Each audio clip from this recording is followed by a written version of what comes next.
Well, you come right on in here. Pull up that old stool and wrap that quilt around you. And let me pour you a cup of tonight's tea. Tonight's story is about one of those long drive kind of tales.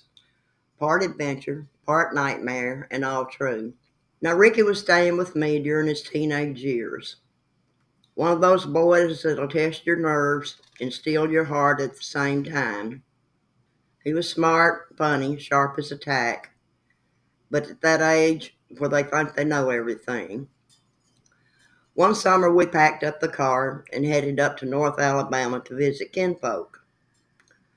The road was long, but we laughed, played old school country music, and stopped at every gas station with boiled peanuts or peach rings. It was a good, honest time.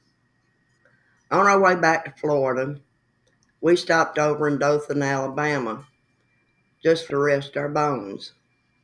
We rolled into town just before dusk, picked up Wendy's drive-thru, chili and Frosties, of course, and checked into a Holiday Inn Express. Little did we know we wouldn't be sleeping for long. Now listen, sugar, there wasn't nothing strange about that place. It was a nice room, clean sheets, a little fridge buzzing in the corner.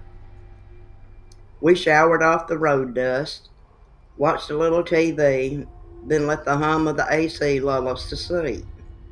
That is, until I woke up to the sound of Ricky shouting, "Grandma, Grandma, stop, stop."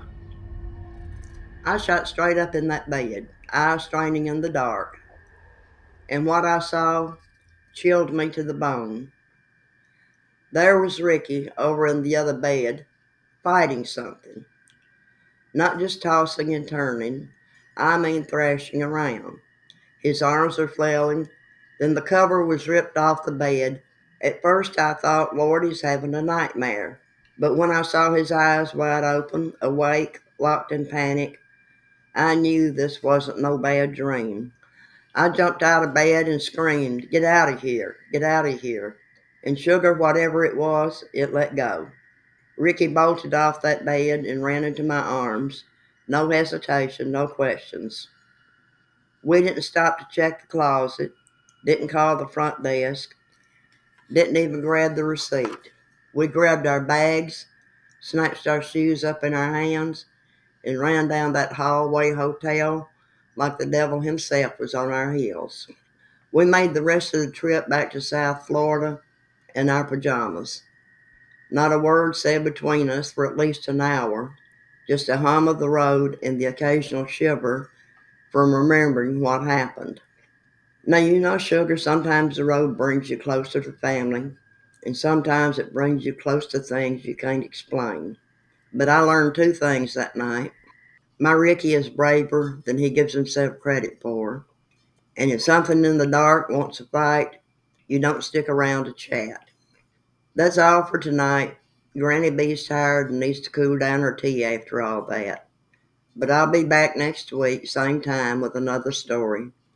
Something to make your hair stand up and your quilt feel just a little bit cozier.